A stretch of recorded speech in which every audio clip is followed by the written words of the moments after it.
Hello everyone. In today's Skull Island profile, we're going to be doing is one of the largest herbivores on Skull Island.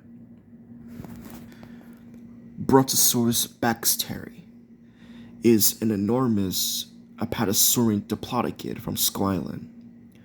Brontosaurus is one of the biggest plant-eating sauropods on Skull Island. Huge and bulky beasts, they are probably not very intelligent. Most Brontosaurus live in herds alongside other plant-eating dinosaurs or sometimes by themselves to confuse any predators that attack them. If they can't hide or run from predators, they use their natural weapons, such as their tails, because with one devastating blow of the tail, the attacker will fall and get wounded or worse.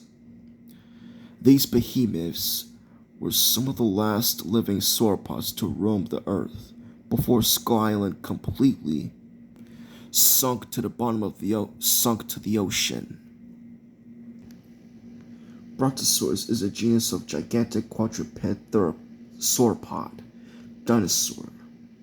Although their type species, B. exolysis, had been considered a species of closely related to Apatosaurus.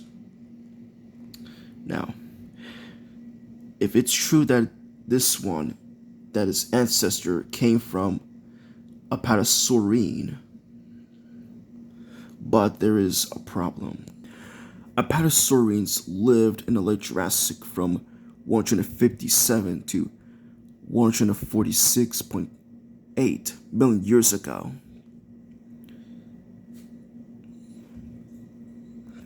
How did they get to Skull Island remains a mystery. Either island hopping or even swim. Now for its size. The length is 24 to 36 meters and its height 16.7 meters and its overall weight 70 to 105 tons.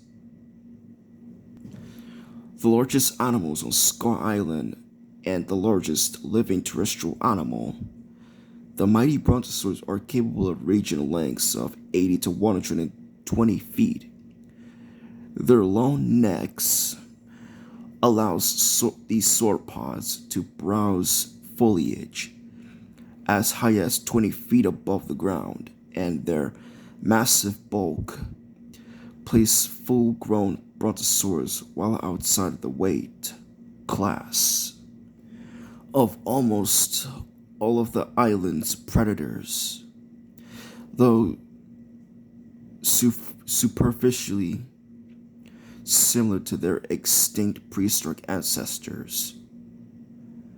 The Brontosaurus of Skull Island have developed several distinct features that allow them to flourish, unlike sauropods of the Mesozoic era, as well as most other dinosaurs in general. They are viviparous, giving birth between 1 or 3 live young at the time, instead of laying eggs. The major physiological development in response to constant of island living. A slower reproduction rate keeps the population imbalanced, with smaller habitats and fewer resources, live-born young able to walk within hours of birth. Reduced juvenile mortality thanks to the security afforded to them by being able to move within the safety of the herd. Young are cared for and protected by all other members of the herd, which can number between 6 to 20 individuals, regardless of their parenthood. All members of the herd will share duties of protecting young from predators.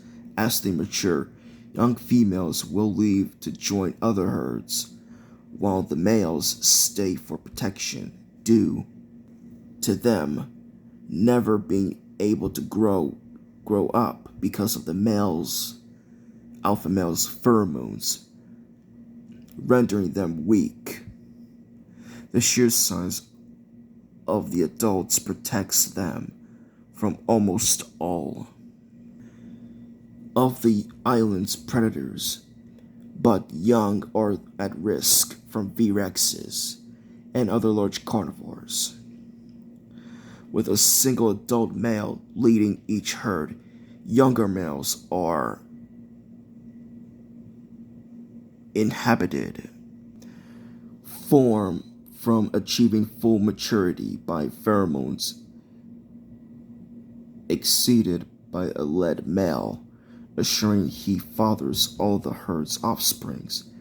Immature males rarely achieving even the size of mature females, and therefore more likely targets for murdering V-Rexes, effective decoys for breeding stock of the herd. Brontosaurus is the tallest herbivore on the island, browsing on the highest branches and 55 feet above the ground, while the Lycocrestus and other mid-sized herbivores browse on smaller trees that are typically 25 feet above the ground. Ceratopsians, namely Ferocatus, fed on low shrubs, ferns, and grasses that grow 4.5 feet tall or shorter, and smaller plant eaters like Pregiodorsus and certain flightless birds fed around them at the ground level or at 10 feet above the ground. Thus, each herbivore species avoids competing with each other for food. When the herd is separated during feeding, Brontosaurus communicate with one another by stomping signals that are transmitted through the ground over short distances and received by other members of the herd through pads on their feet. Simple alarms can be easily transmitted by individuals feeding on the outskirts of the family group, alerting the entire herd to any danger. Apart from their size, the primary defense mechanism of Brontosaurus is its strong tail. When threatened, a well-armed swipe can wound or even injure an unwary predator. The towering herbivores can also responsible for clearing old and new areas of forests growth in their quest for most digestible food sources, moving through the jungle between the open lands. Families of Brontosaurus create game trails, clearing path through the thick forest with their great strength. Skull Island dung beetles will follow herbivores like these and eat their scat. Now, sturdy skeletons support the great hulk of the Brontosaurus. Stocky legs with incredibly dense limb bones support the creature's mass, capable of running only for short bursts when threatened. They are not built for sprinting, and being so heavy, they will tire quickly.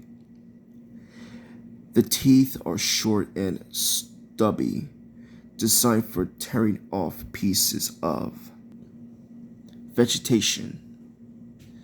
They don't chew their food.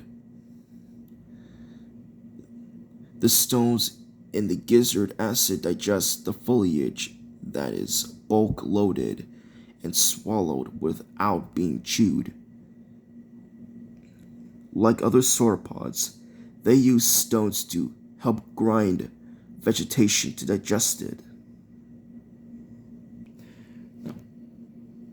Brontosaurus is the only predator species that actively preys on adult Brontosaurus.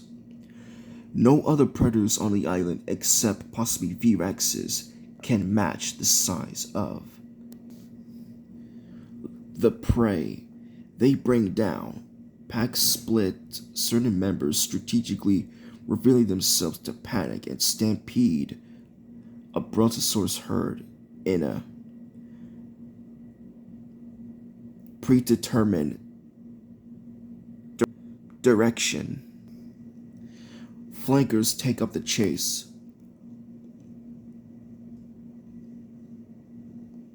Molestening the giants onto a course they have selected across dangerously broken ground, over bluffs, or into death at dead ends. Injury or death among the herd lies meat upon the Brontosaurus's table, rewarding their cunning with rich bounties of carcasses large enough to feed a pack for a week or more. The crumbling pre-native ruins dotting Squire Island created unusual landscapes that Brontosaurus learned to use to their benefit, herding prey down that must once have been streets and into cul-de-sac courtyards. Hunting packs make use of alleyways and channels between buildings to afford them ambush sites and parallel paths to outrun and outflank intended victims once a chase has begun. These tactics require fewer hunters to accomplish the same job. Broken ground and gulches created by the ruins make effective traps for Brontosaurus to drive prey into for slaughter. And that's it for Brontosaurus baxteri. Hope you enjoyed the video. Like and subscribe, and see you later, guys.